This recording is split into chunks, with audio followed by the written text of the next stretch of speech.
What's up, y'all? This is the Beyond Celebrity Show. I'm your host, Cesar Pena. Miguel Got the Sanchez. co-host, Miguel Sanchez, What's up? producer extraordinaire. What's What's up, up, man? everybody? Just woke up from a great nap. 5 minutes before the show. That's how we do it in Hollywood. Yeah. So just to get right into it, TMZ just reported, like right now, I'm talking like an hour ago, that Jim homeboy from Korea, right? Jin Kim Yu, whatever. Kim Jong-un. Yeah, sorry to pronounce that to my Korean peeps out there. But supposedly he's gone. You know what I'm saying? Supposedly he passed away today. And they're reporting that from a Japanese affiliate. And they're saying that he was having heart surgery and he's pretty much like turning like into a vegetable. You know, he's like in a vegetable state right now. So Wow. yeah. So I don't know what Korea is gonna, what's gonna be the next step for Korea, but anytime anybody dies, you know what I'm saying? Like, it's heartbreaking, man. Yeah, man, that guy was serious. Like he was a problem. I wonder how that country. What's the next step for them? All right, so we got our guest today. Go ahead, Cesar. So we got our guest, one of my dear close friends, mental health expert, Pablo. What up, Pab? What's going on, fellas? Pablo. What up? How you doing? I'm good, man. Hanging in there. So, Pablo, so let them know, your expertise and how long you've been, in the mental health sector. Let them know who you are. So basically, I'm a senior care coordinator. I work for a nonprofit organization. We are funded by the State Office of Mental Health, and we work with individuals that have severe and persistent mental illness, as well as a lot of co-occurring disabilities, people with substance abuse issues. We also work with the homeless population, people with a lot of different medical issues, but primarily we work with people that have a lot of mental health issues. Wow. Yeah, I wanted to bring you in here because we was just dealing with a couple of celebrities that I was naming off that passed away, and they suffered from mental health, and a lot of them went into like drug abuse, and they were millionaires. They were like top of their game. You know what I'm saying? But people didn't know that other side of what they were going through. You know what I'm saying? So I wanted to bring you in to kind of shed light, and kind of give people, ways to kind of not go around it, but how to work on things like that, mental health and things of that nature. Well, thanks. I mean, I think the most important thing is first, if you are dealing with anything, whether it's depression, whether it's anxiety, whether it's schizophrenia, bipolar disorder, whatever it may be, is to seek help. That's the number one thing is, to seek help, whether it's, going to a program, meeting with a therapist, meeting with a psychiatrist at a clinic, having someone, that's, not to talk myself up or our programs, but, a care coordinator, somebody like that who can come in and check in on you, whether it's, a couple times a month, once a week, depending on how severe the situation is. But it's very important, first of all, to seek the help and stick with it. So this reminds me, like I had a family member who ended up being schizophrenic, but in the beginning, she didn't think anything was wrong with her, right? So like she felt like she didn't need any help, right? She didn't realize what was going on. So how do you know that you need help though, right? Like especially when you have depression and stuff like that. I guess people how can people self-diagnose to say, all right, I need some help now? That's a hard question. I mean, it's a good question, but it's a hard question to answer because not everybody has the same level of insight. Like some people can self-diagnose themselves where they can kind of tell when they're sort of starting to fall apart and aren't really feeling like themselves. And then there's other people that really can't tell the difference. Like they're like, "What do you mean I'm talking to myself? What do you mean I'm responding to my own thoughts? What do you mean Yeah. I'm laughing to my like some people just don't see it because they just don't have that insight. But then there's other people that really can tell that. Now, if you have other family members that are around that are able to kind of like tell when somebody's starting to slip a little bit, usually one of the good signs is if their hygiene is starting to fall off. If somebody starts to like not care about bathing, not care Okay. about grooming themselves, that's one telltale sign. If you start seeing that they start to like, nah, I see what you did, Cesar. You good? Um, um, if you start seeing things sort of like, where they're,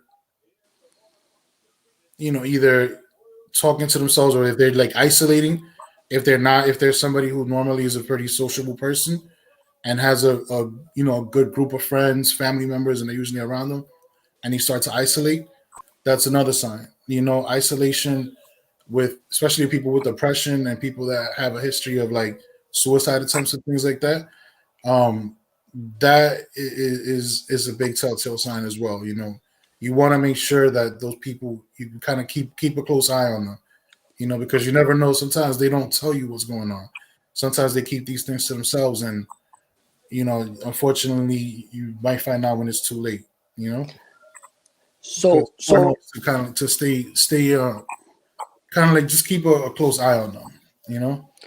so one of the things like right now, like I'm gonna give you a just things that I thought of when like my aunt, I was very young, but I remember it. Like I remember it happening, and it was she had schizophrenia, but my parents didn't know what it was. Right? She didn't know what it was until we got her to go to the doctor. But we had to like she was an adult, so we couldn't do stuff. She had to do it. You had to talk her She into. had to give consent.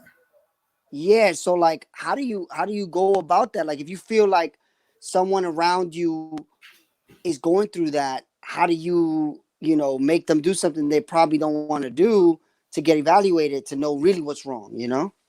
Yeah, I mean it's a touchy conversation, especially like if it's somebody that gets it later on in life.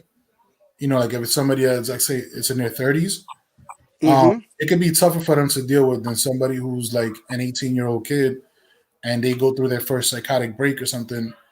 They don't really know what's going on. They haven't really quote unquote lived. You know what I mean? But Mhm. for someone, like your example, like in your aunt, it takes really a team approach amongst family members. Where everybody kind of like comes around them and says, "Listen, like we're noticing a difference. Something's going on. Like what's going on? Talk to us, and just like let them know that you're there for support. You're not there to judge. You're not there to cast any type of aspersions. You're just there because you're genuinely concerned and you want them to be at their best.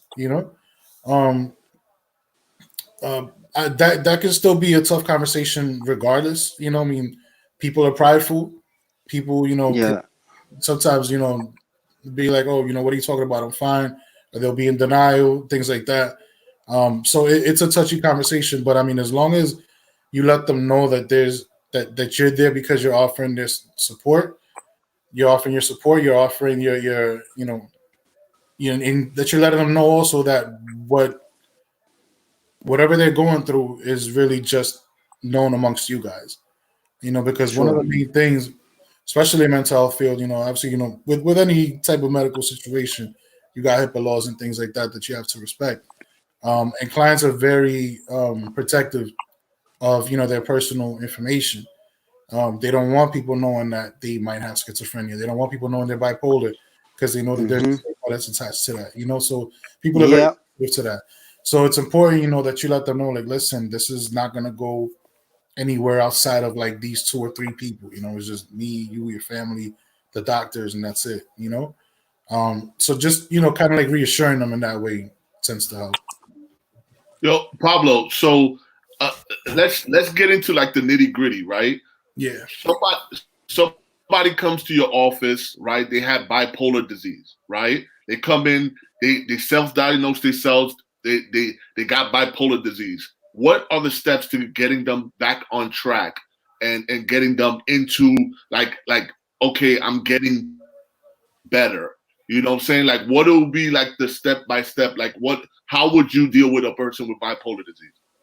For someone who's bipolar, depending on where they are with whether So you're so getting I them. have a question that comes even before that though. Like, what are the steps to get diagnosed as bipolar? Because how do No, you? no, but that's what I'm saying. Like, if somebody self-diagnosed themselves, right? They just feel like they have bipolar disease, right? And they come into the office and be like, I feel like I have bipolar disease. And what would be the Okay, steps okay, okay. from there into like, okay, they are diagnosed with bipolar disease. Like, what would be their steps after that? What steps do they take to getting better? They would need to first meet with a psychiatrist to make sure that's what they have. Like Okay. let's have a psychiatrist see you, a mental health professional, whether Uh, it's a psychiatrist or a licensed clinical social worker, somebody who can really diagnose okay. that and be able to kind of like talk to them, find out about their history, find out about what kind of symptoms they're experiencing. Like, are they manic? Are they getting enough sleep? Things like that. Like lack of sleep can lead to manic episodes where people can start feeling these bipolar symptoms. Okay. But as long when they once they're diagnosed and the doctor is able to kind of like figure out, okay, this is what it is, then they can put them on a medication program. Where they put them on mood stabilizers. Um, I'm one that there's good mood stabilizers out there, but you also with medications, understand that a lot of them there's a double-edged sword. They help you with certain things, whether it's your bipolar disorder or your schizophrenia, but they might have some medical side effect. They might mess up with you. They might make you gain weight. They might cause diabetes. They might cause you to have like Parkinson's symptoms where you start like jittering with your hands. Some people drool. It depends on the medication, but it's always good to just have like open communication with whoever your doctor is, so that they know what you're going through and they can make any adjustments that they need to make. Mm. In terms of the medication. But as far as like getting to the diagnosis part, it's really just meeting with that psychiatrist and have and talking with them and with the team and figuring out what's going on before they can really diagnose it. Okay, this guy has bipolar 1 or bipolar 2. You know, Oh, there's different levels. There's yeah, different levels. there's levels. There's two. There's bipolar 1 and there's bipolar 2, and it's Wow. yeah, it's depending on like how many manic episodes you've had. You know, So Mike just wrote right now. Do people with bipolar disorder need to be medicated? in most cases, yeah. In most Okay. cases, yeah, yeah, Okay. definitely. Yeah, But because mood stabilizers is what's used for bipolar disorder, and there's a okay, lot of different okay. ones out there. So would you be the one to kind of medicate them or the psychiatrist? Would it be the psychiatrist? The Like what level psychiatrist, would you come intervene? so the psychiatrist will prescribe the medication, and then where I would come in is I meet with the client in their homes. I meet with them in the community. I meet with them in psych wards. I meet with them at a Starbucks, really wherever the client feels comfortable. Some clients Mm, don't like to be seen in their house. Some clients prefer to meet outside. And mm, for somebody like me, I work in the field. That's fine by me. Wherever the client wants to meet is fine by me. But mm, in terms of your question about like the like my role is one starting establishing a rapport with the client and getting to know the client, mm, figuring out like what are their telltale signs, what's going on, are they meeting with their doctor regularly, are they meeting with their therapist, communicating with the therapist is what he's telling me is what he's telling the therapist the same thing he's telling me, because sometimes clients will mm. split. Sometimes Yeah. they'll tell me one thing and they'll tell the psychiatrist something else, but then I see Mm, them in person. And the thing too with most of the time when clients see a psychiatrist, they see them once a month. Depending on what level client you're dealing with, I have some clients that I see weekly, well, obviously before this whole shutdown thing, but I have clients that I see Yeah. weekly, and I got clients that I see twice a month, and I have clients that I see once a month, depending on their level of need.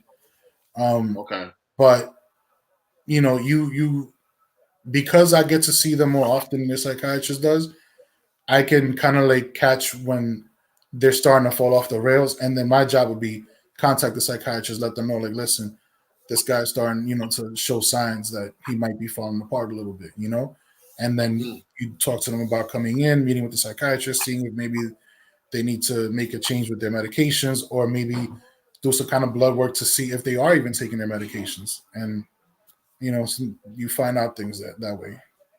So right now, I know a lot of people are in quarantine right now. So a lot of people really, their minds are kind of playing tricks with them right now. So what do you recommend mentally how to get through this kind of this hard time?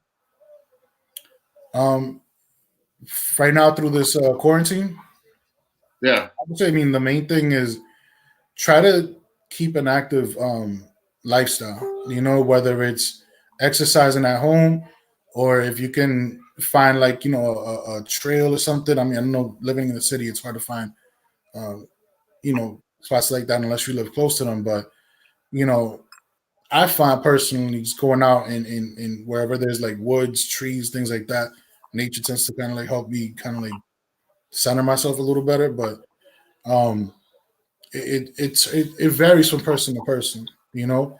Um, Oh, reading literature, even like something like just seeing comedy, something that's gonna help kind of like break any kind of tension, break any kind of stress. Mindfulness, meditation, that's also something that helps a lot of people as well. mm. Yeah. I know I've been asked so many questions of she's a hold on. So Jimmy just asked this. Pablo, in your opinion, why do you feel most individuals experience their first psychotic break or negative mental health symptoms in early adulthood, possibly stress from college, starting careers, etc.? Okay, that's a real good question. Yeah, the vast majority of people that experience their first psychotic break usually get it between the ages of 18 and 21. That's just usually the time period. Sometimes it's later, but that tends to be like the range. Um, I wish I had a good answer for you, but I know one thing is family history is a big indicator. If there's a family history of, like, schizophrenia or bipolar, that can be carried on through generations. Even things like suicide, like there's certain families that have a high rate of suicide. Which is really sad, but I've seen that, I've experienced that with some of my patients in the past, some of my clients, like where they have several people in their family that have either attempted it or successfully committed suicide. And so genetics plays a part. um I think also, stress can definitely lead to psychotic breaks for certain people. um Family history as well, not just genetics, but just like their dynamics in the home. If they've been through like certain traumatic experiences as kids or as Yeah. adolescents, that can contribute as well. So Mike asks, are there any severe side effects that can make them suicidal? Side effects that can, like, side effects from medication. I think that's what he meant, because he asked for medication. Like, he was asking about medication before. Are they side effects, if they're taking some kind of medication that could lead to like suicidal thoughts? Not from my experience. Not from my experience. I mean, clients complain about a lot of different side effects. Like I said before, like weight gain, the Parkinson's symptoms, drooling, diabetes. That can be caused by different medications. As far as suicide, that's probably more something that the one thing to touch on suicide. The main predictor in the few of somebody committing suicide is if they've already attempted it in the past. So anybody that has a history of trying in the past, um, is the biggest indicator that they might try to get in the future if things ever get rocky for them. Um, also, Yeah. So the first time, there's no way to see it coming. no, I wouldn't say that there's no way of seeing it coming. Like people can The biggest the main thing, like if somebody is feeling like depressed and they're starting to get suicidal, sometimes people will express it. They'll say, oh, I wish I didn't live anymore. I wish I don't care if I wake up tomorrow. You hear things like that sometimes. Um, you ask them if they have a plan.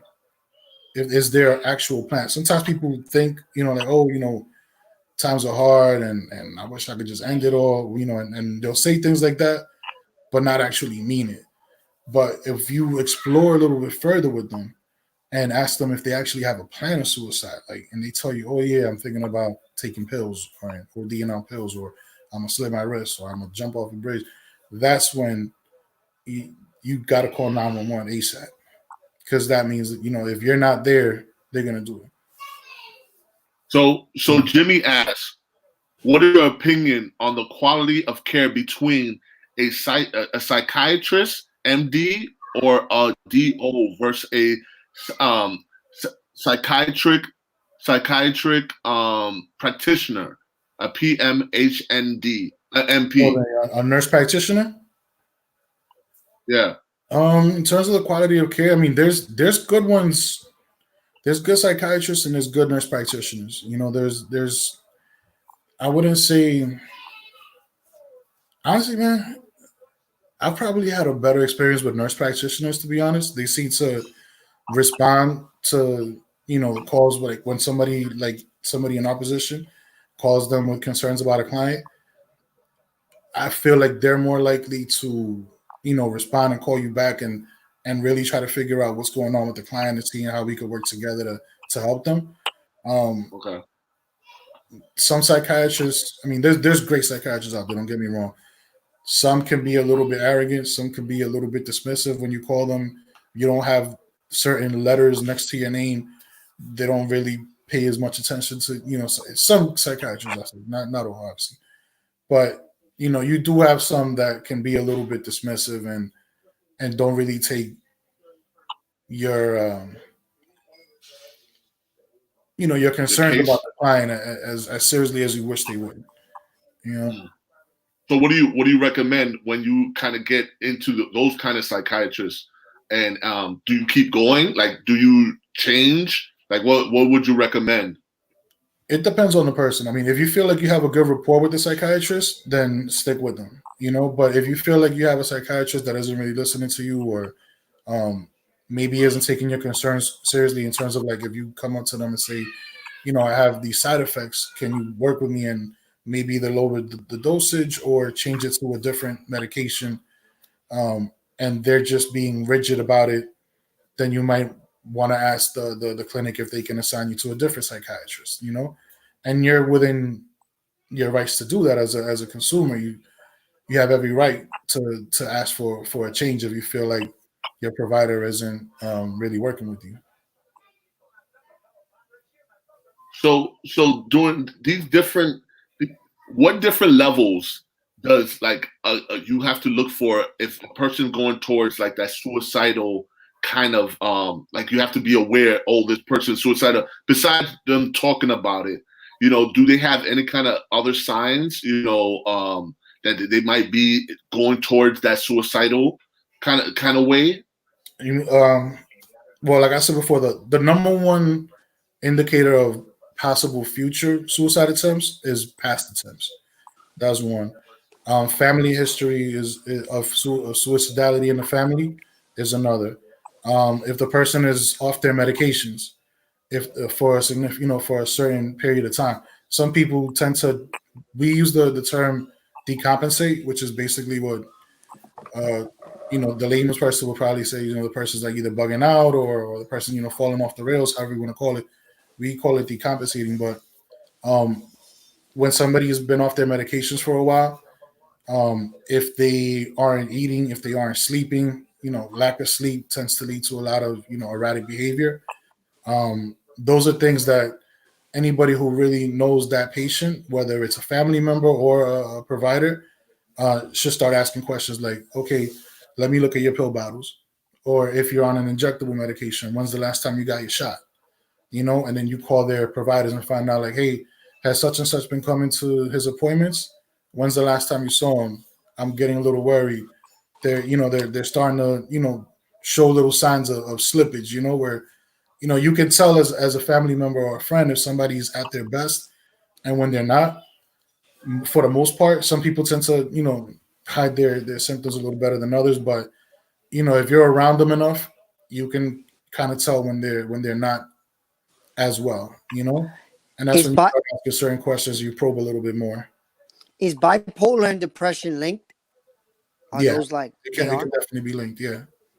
So like when you see these celebrities Wow. that look all happy like a Williams, but then they kill themselves, is that, do you see that as they were bipolar? I mean, not necessarily, because you never know what's really going on with certain people. But I mean, when you hear about like celebrities, like first, like I'll just think about like Robin Williams. Yeah. He committed suicide like I forgot how many years ago it was, but who would have thought that a guy like that who has like everything in the world was going Funny, through all these happy, things, yeah, yeah, you yeah. know? Unless you're somebody that's really, really close to him and may be able to kind of like see something. But I mean, for people like us that's just fans that watch his movies, we would never know, you know? Um, but yeah, I would say that, the people that are closest around them they probably are the most important people in their life because they're kind of like the safety net, so to speak. They can kind of like catch the telltale signs like, okay, this person's not doing too well. Let me ask them, let me look at their pill bottle and see if the numbers match up in terms of like how many pills they have left versus when they took the medications out of the pharmacy. You know? And what about right now? Like people, I know you may have asked this, but like what are some signs people could be seeing right now? Because I know everybody's cooped up, think they're going crazy being in the house, right? Yeah. What are some signs that says you definitely something is off? When You some, said other than hygiene. Hygiene is a big one. I know you said. hygiene is definitely a big one. If they're becoming more irritable, more like irrational and like just arguing about like things that they wouldn't normally argue about. If they're just more like combative, um, if you see that they're just kind of like becoming socially distant. Um, what else can I tell you? Um, just like real sharp turns in their behavior from how they normally act. Um, what else can I say? Just obviously, if you see them kind of like talking to themselves, if you see them becoming more aggressive, like physically aggressive and violent, and normally they're not like that. Those are all things to keep in mind. So what if you're by yourself? What if you're in quarantine alone and there's nobody That's scary. to know those differences? Yeah, What what that what do people do that are alone at home? that's honestly I, the I hear. scariest thing Yeah. about this whole thing. That's Go ahead. honestly scary. Like for somebody like me that works in this field, like if you have clients that have, let's say, a history of either suicide attempts or drug use, even they're home by themselves. There's nobody really checking up on them. You know, because of the quarantine, people aren't really coming around like they normally would. Um, it's important, I guess, maybe like see if you could call them or see if you could even Zoom. Like this, like how we're doing right now, and and see if you can spot anything different about them in a conversation like this. I guess a tool like this Zoom, I didn't even think about it, but yeah, something like this would probably be really useful to sound like this with a client because you can really this is really the only way that you can see them physically. You know, when you're dealing with a quarantine. I know. So, who the person this year, they brought up a lot of because mental health has been something that's behind closed doors. A lot of people never really tackled mental health like out in the open. I seen Justin Bieber was one of the like he's a champion of mental health right now, and he did a 10-part series on YouTube and broke down his mental health, and Wow. it helped a lot. It's helping a lot of people kind of just go out there and be like, you know what, something is off. You know what I'm saying? Let me go look for help. You know what I'm saying? Instead of self drugging themselves, you know what I'm saying, drinking their sorrows away and that kind of stuff, he went for help. And it took him a long time to do it. This guy's at the top of his level, and to ask for help, you know what I'm saying? Like it's pretty much unheard of. But I seen that he tackled that, and that was huge. That was Yeah, huge. that's awesome that somebody with his platform can speak on that. That's great. Like more. I feel I think that the issue of mental health is getting more attention now, like the last few years, whereas before people didn't really give it the same kind of thought. But I think people are starting to kind of like wake up to the importance of it. You see more celebrities talking about the importance of speaking to a therapist, of seeing a psychiatrist if you have to. Not everybody who has mental illness necessarily needs to see a psychiatrist. Some are good with just a therapist, and they just need somebody to talk to and kind of like get things off their chest that they might not feel comfortable talking about with family members and friends. But it's important, to speak to a professional and try to practice healthier habits to get through these ruts. So Jimmy, do you think EMTs and police are adequately trained to deal with mental ill individuals, specifically confusing someone who is manic versus someone under the influence of a substance, etc.? From my experience, EMTs are usually pretty good about that. Police, not so much. But EMTs, I think, because they tend to deal with they call it EDPs, emotionally disturbed persons, whenever they get a call about somebody like that. I think because they deal with them a little bit more often than police do, they're a little bit better trained on that. Yeah. I seen it when I worked at the Waldorf Astoria.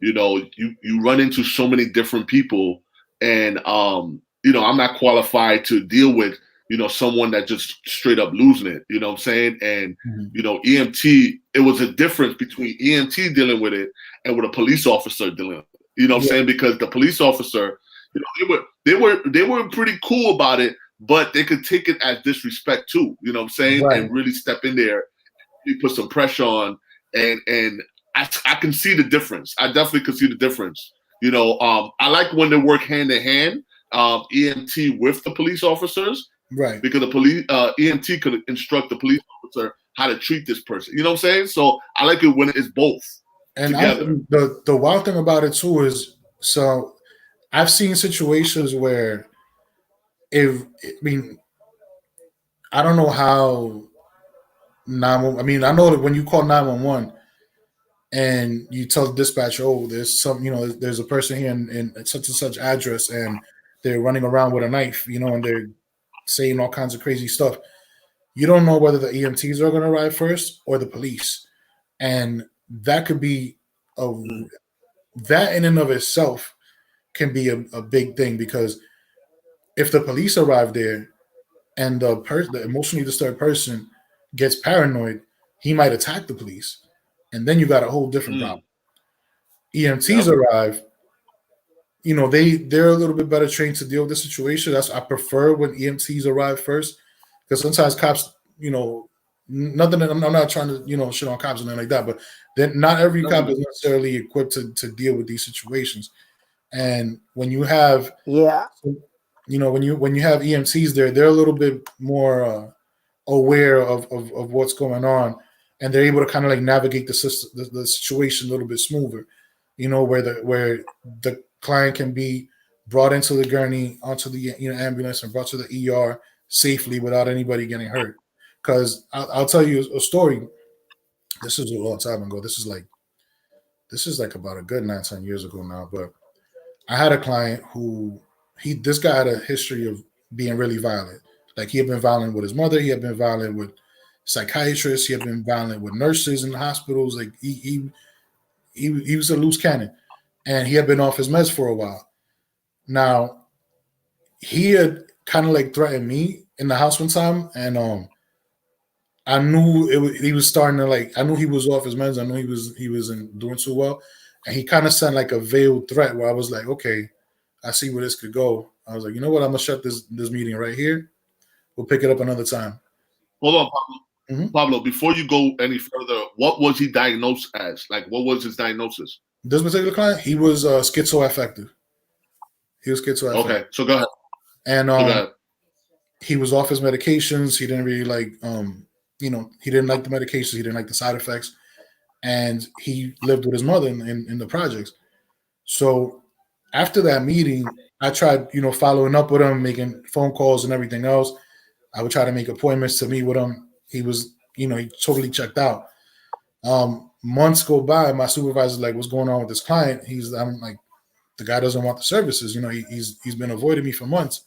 So we ended up having to discharge, the case. And the mom had told me also, the client's mom, she was like, he doesn't want to meet with you. He doesn't want the services. I'm like, all right, well, is he at least like in treatment? Is he seeing a psychiatrist? She's like, he's seeing him off and on. We end up closing the case. 6 months later, I get a text message from my coworker, and he's like, "Yo, wasn't such and such your client?" And I'm like, "Yeah, why?" Now, mind you, I'm already forgotten about this client. Turns out he's like, "Go get the newspaper, get the Daily News. This guy's on the front cover. He stabbed the cop because apparently he had gotten manic. He hadn't been sleeping for days. The mom got concerned, called 911. When the cops got there before the EMTs, and she was down there with the client. She didn't know he had a knife in his hand. So when the cops came to approach him, he just swung it at this cop and caught him like in the temple. And the cop thankfully survived, but when I heard that, I was like, my God, like this could have happened. Like thank God the cop survived. But these are the type of things like where if an EMT had arrived there before, I don't think it would have been the same situation. That's I Okay. could be wrong, but my sense is that it would have probably played out a little bit differently with EMTs. Not that I'm blaming that police officer for what happened to him. I'm not a victim. Not at all. Not at all. Not at all. Not at all. I mean, People in that yeah. situation, meaning like the clients, when they're like paranoid and they're decapitating, they might look at a cop differently than how they look at an EMT. You know what I mean? So what would you kind of recommend if somebody's manic like that? Like what would be like certain ways to kind of bring them down? Do you have any kind of techniques how to bring like somebody that's just out of their meds and somebody that's like that? Like do you have any techniques like a person like me that never dealt with that, right? And thinking they just going nuts on you, right? And Right. what do you have any kind of techniques? I mean, we're taught to sort of like disengage in the sense of like remove ourselves from the room or the situation, call 911, have them come in and deal with with the patient, because our jobs, I don't go in the field thinking about it, but it is more dangerous than we tend to think. You know what I mean? Like I go out there in the field, like whatever, but it is more dangerous. It is a pretty dangerous job when you think about it. Like, Yeah. I mean, like I said, I've had clients tell me all kinds of things that they're thinking about doing to themselves, or voices that they've heard telling them to do to other people. But when somebody tells me, oh, I'm thinking about ending my life or whatever, and they actually have a plan, I'm calling 911 on the spot, no questions asked. Because if they have a plan for how they're going to do it and they have the means to do it, then I don't know what's going to happen once I leave that apartment. I don't know what's going to happen. So I have to make sure that police or EMTs are there to treat, come in, see the client, bring him into the hospital, have him seen by a psychiatrist immediately. So Pab, I seen this. First thing, thank you for being on the show, bro. A lot of people always ask, about this subject and stuff like that. and to have a professional come in here and really talk, I definitely appreciate it, brother. Oh, Um, one of these subjects that I wanted to tackle tonight before we get off is bullying, right? You see a lot of kids nowadays, and it's unfortunate, they're 12, 13 years old.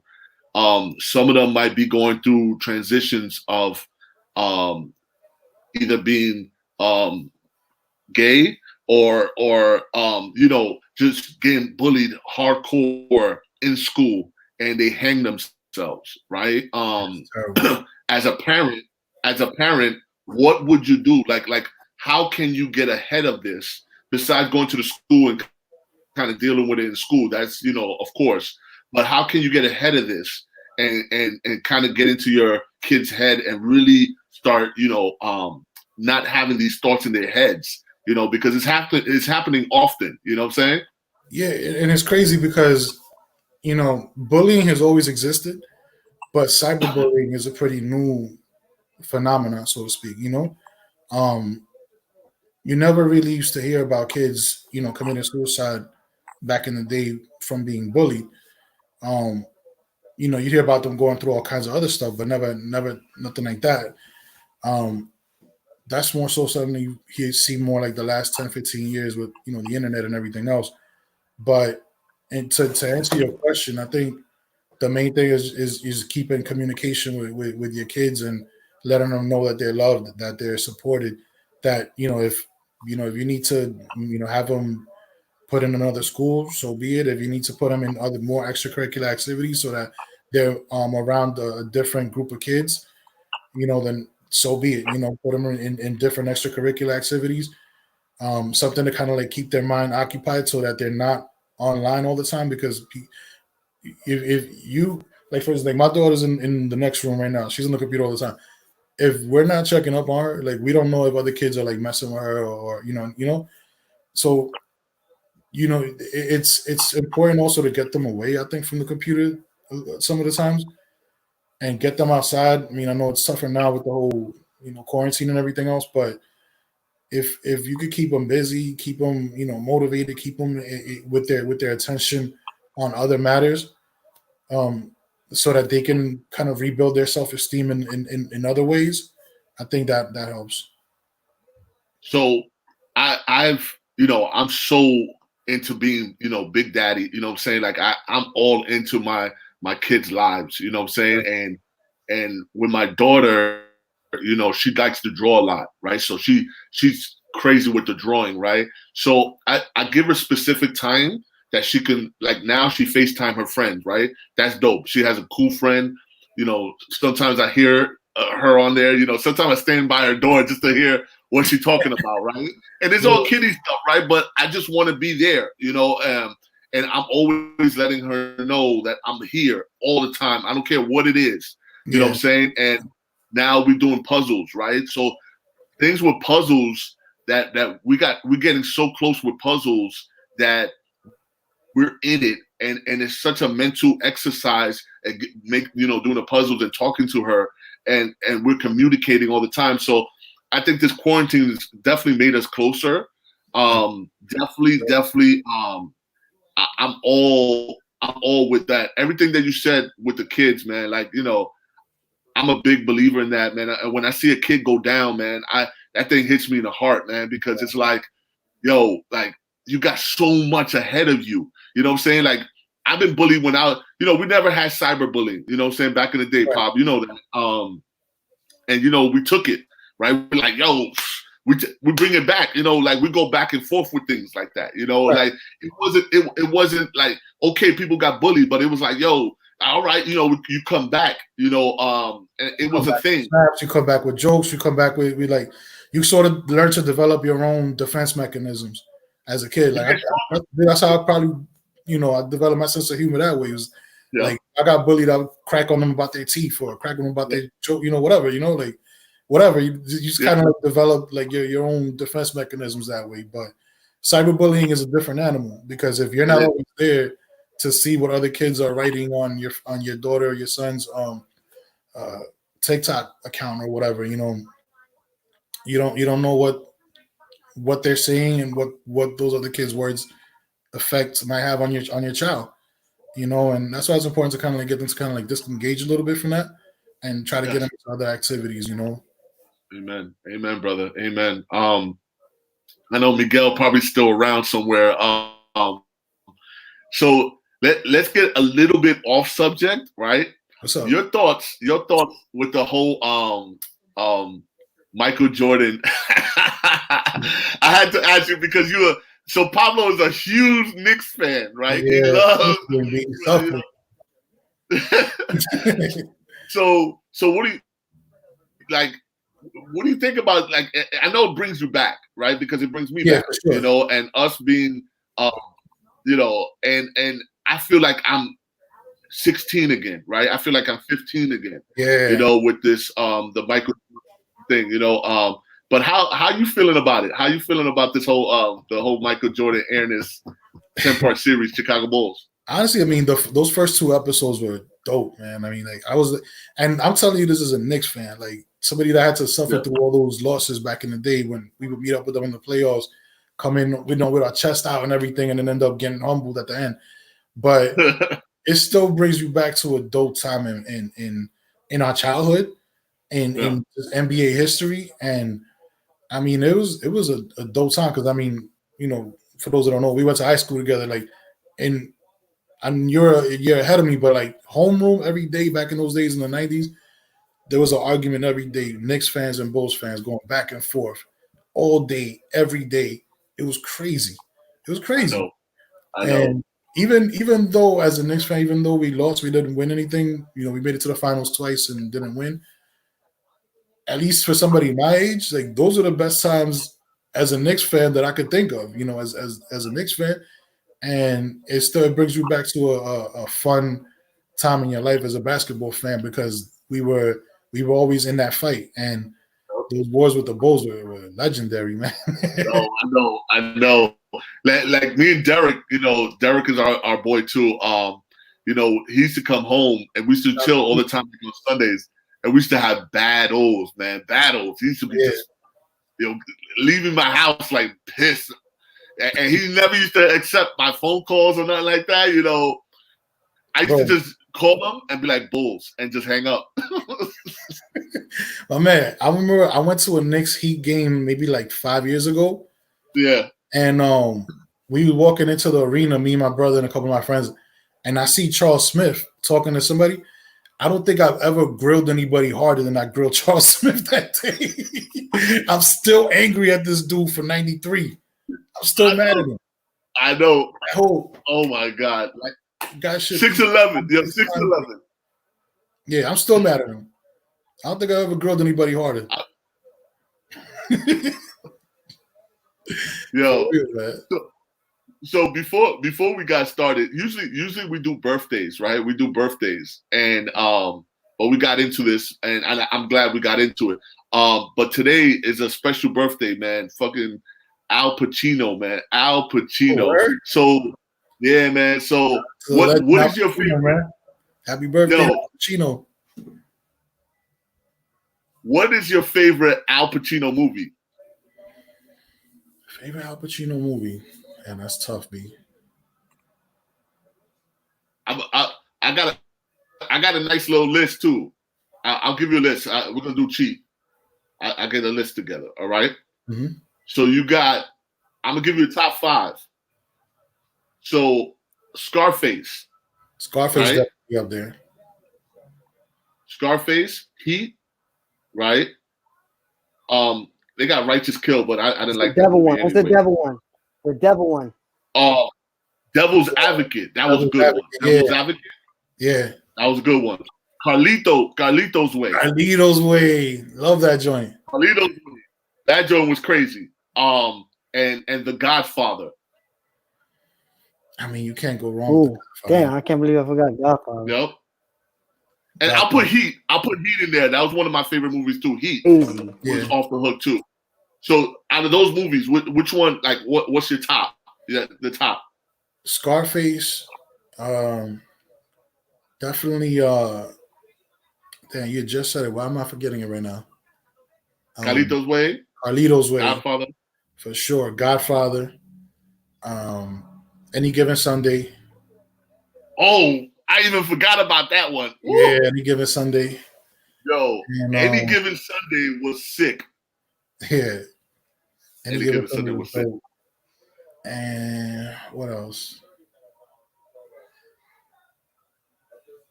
I still actually haven't even seen Heat, and I'm wild because I have the DVD. I haven't watched Yeah. it. It's Yeah. probably in the plastic still. It's probably in the Yeah, plastic. it's still in the plastic. I haven't even watched it. I'm an idiot. Yo, But yeah, those Scarface, Carlito's Way, Godfather, and that joint, and Any Given Sunday. And I think I'm missing probably I one mean, more. no, I know we said Devil's Advocate. Devil Advocate was dope too. He was crazy in that movie. Yeah. You know, One of his old but Dog Day Afternoon. It's one of his old movies from the 70s, Dog Day Afternoon. yeah, I heard of that movie, but I haven't seen it. I want to check that out. I heard that joint is crazy. Yeah, it's good. But I still got to check Heat, man. I got to see that movie. So my Al Pacino moment, I went to the airport for Al Pacino. You know, it was like something was going on, like his daughter was going out with somebody, so I had to go to the airport for him. So I went to the airport, and there's a lot of graphers because all the movies he did, especially Scarface, his graphs go for like $150 a graph, right? So I'm at the airport. There's like 40 autographers waiting for him, like lined up.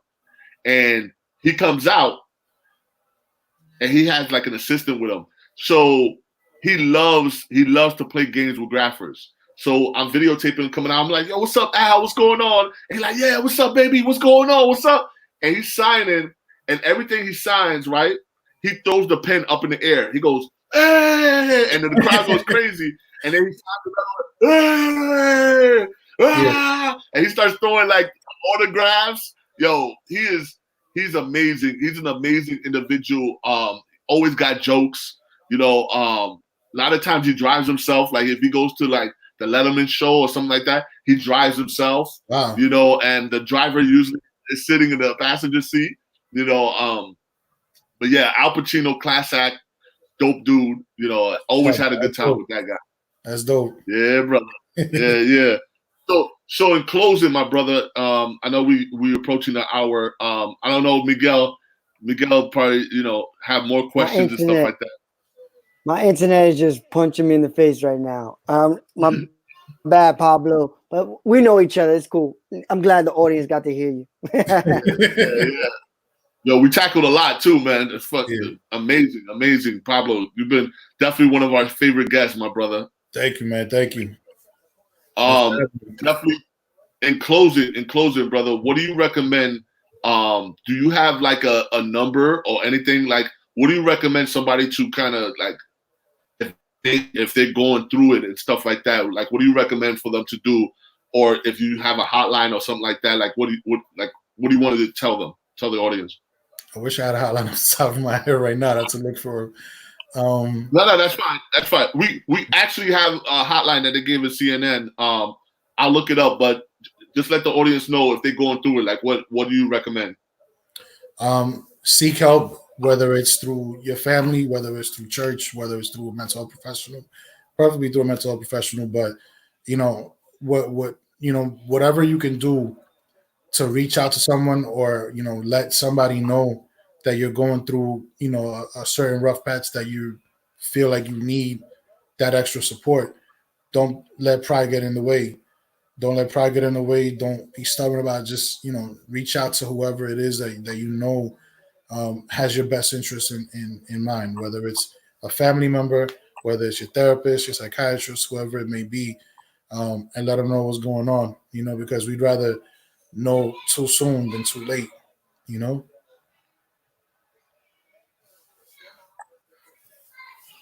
To somebody, I got the number right here. So it's called the National Suicide Prevention Lifeline. Do you know that number? Yeah. So this is it right here. Let me see. It's coming in kind of bright. Hold on. Yeah. Let me see. There it is. 1-800. 1-800. Yeah. 1-800. Yeah. So just to let them know, you know what I'm saying? There's people out there that's dying to help you. You know what I'm saying? There's people out there Yeah. that want to help you. You know what I'm saying? So, even my missus, she was asking for help, and we got her to talk to somebody professionally. You know what I'm saying? Because I'm not a professional. You know what I'm saying? So we talk about this all the time in my household. You can't just okay it to death. You know what I'm saying? Yeah. Like, don't okay somebody. You know what I'm saying? Like, really talk to a professional.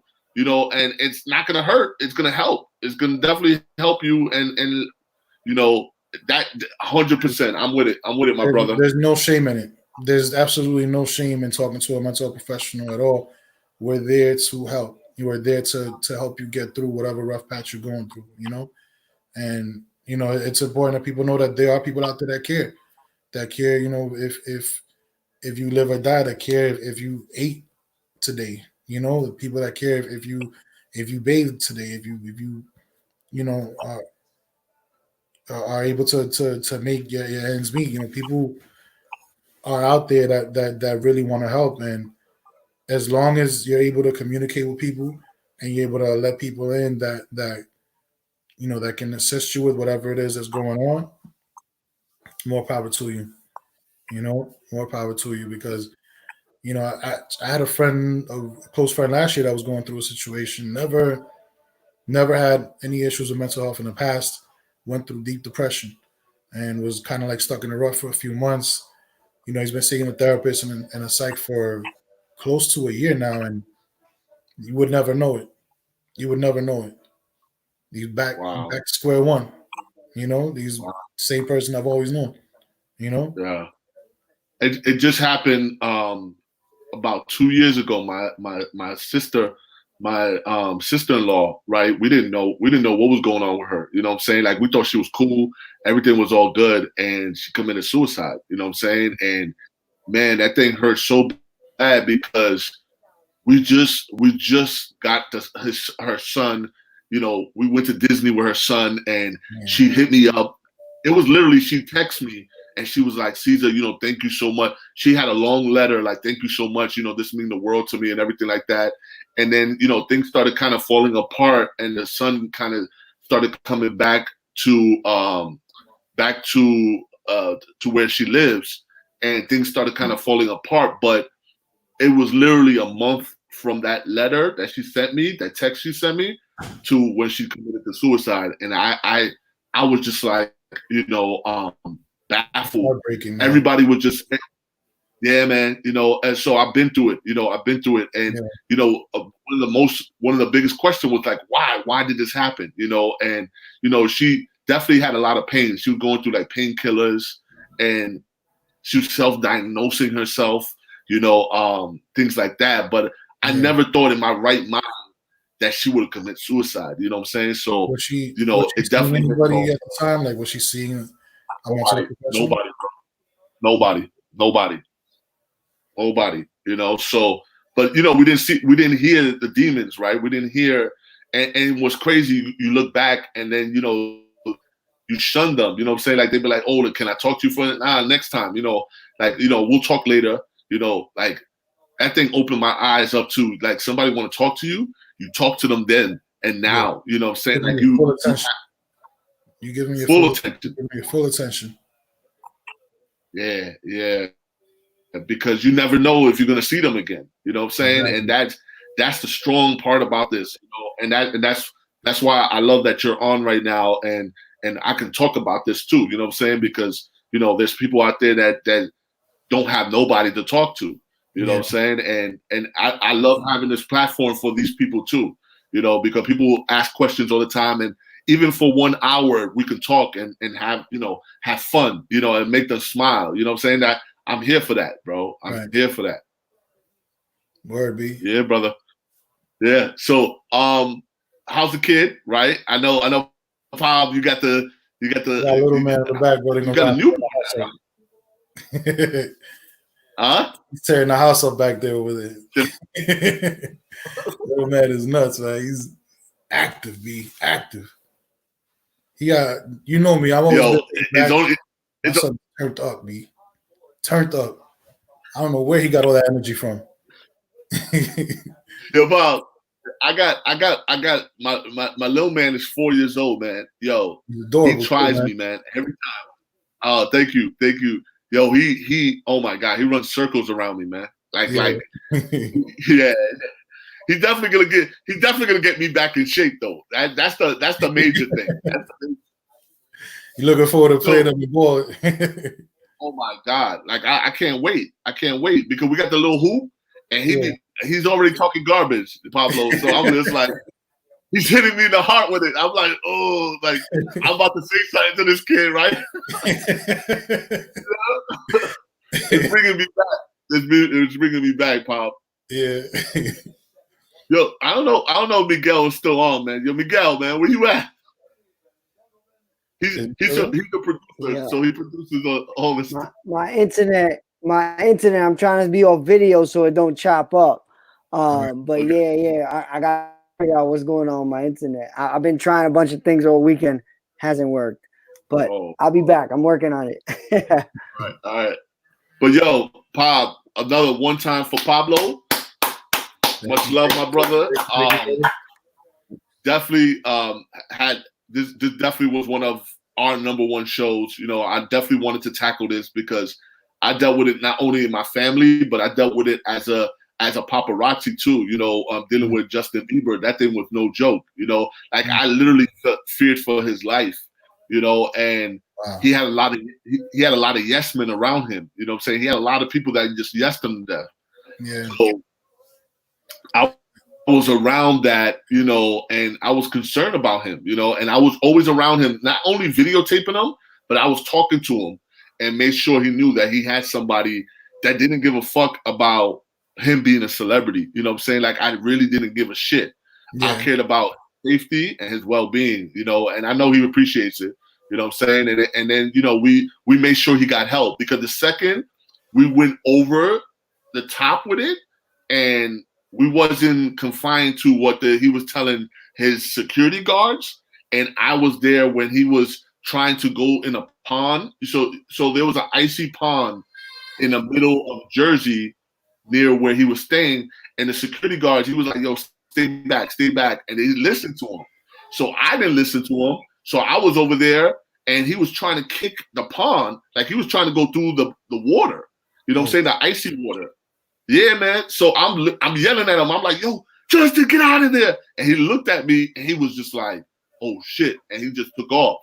You know what I'm saying? So if I wasn't there, only God knows what would have happened to him. You know what I'm saying? So a lot of situations like that and nobody's around, I was always around for that kid. You know what I'm saying? And, you know, and I definitely don't want praise for it, nothing like that. I'm just saying, you know, the things that I've been through is making me do not only my job better, but be a better human being. You know what I'm saying? And I think that's important. I mean, and you're not even his family. You know what I mean? But you looked out and you were able to kind of like spot, like, you know, something's not right with Justin right now. Like, just you saying that could have triggered something that made him be like, yo, I'm wilding right now. Like, let me chill, run back in the house or whatever it was, you know? But, you know, it even that in and of itself is an example of somebody stepping in, noticing that there's something off with an individual and just giving, you know, just caring enough to be able to say something, reach out, whatever it is, so that, you know, somebody may just, you know, go off the deep end, you know? Like I said, you know, communicating with them, trying to spot any type of telltale signs that might show you, like, you know, something ain't right with them. Let me talk to him. Let me chop it up. Pull him to the side. Yo, everything is okay. You know, you doing everything you got to do. You know, everything is good. You know, really kind of like look and see what's going on with them. You know, because you could be the person that stops them from committing suicide. Real talk. Hey, you know, you can be the person that saves them from doing something really regrettable. So I got a quick story. Hopefully my internet don't cut out. I had a friend, actually Cesar knows him too. He told me one time he was about to kill himself and he got a text from his brother and he asked him a question. And he went to answer that question He looked it up online, and that's what stopped him from killing himself. Like just getting that text, and it threw off that decision. Then he kind of reevaluated. So like that one reach out pretty much saved his life. That's awesome. Wow. That's awesome, man. Wow. Yeah, man. But yeah, to end it, my brothers, thank you, Pablo. Again, thank you for being on the show. You know what I'm saying? Definitely don't listen to Trump. You know what I'm saying? That dude is on some other shit. Like, how would you diagnose Trump? Yo, how would you diagnose Trump right now, bro? Like, what is going through that dude's head? Like, mentally, what's up? I mean, that dude definitely got a personality disorder, narcissistic personality disorder for one. And you don't think it's worse than that? You don't think it's like dementia or something like that? He maybe have like early signs of dementia, being senile or whatever. Something ain't right with that dude, and I don't know why. Yo, I can see him. I had this visual, right? That they got him strapped up like this, all strapped up, and they wheeling him out with a mask on, like Hannibal Lecter, and they getting him out of the White House. I had this visual of that, you know what I'm saying? Because the dude is definitely narcissistic to a whole different level, bro. And people are literally scared of this dude, and it's like he's getting off on this stuff. You know what I'm saying? And I dealt with it myself with somebody else. And that joint is not a game. You know what I'm saying? That narcissistic thing is not a game, man. It's not, because they only see the world through they don't give a fuck about nobody else but themselves. Nobody else but themselves. Like it really is like a very like there's selfish people, and then there's people like that take it to a whole nother level where they really don't give a fuck whose neck they slit to get what they want. You know, and he's that type of person to me, you know. I dealt with this person like that for a lot of years, man. And I feel so much better now than I did with this narcissistic person, you know what I'm saying? Yeah. And it's a whole different world, man. It's a whole different world. It's toxic like a motherfucker, man. Yeah. So we're gonna end it at that. Much love, Pablo. Again, thank you so much, my brother. Thanks for having me, man. Good seeing you.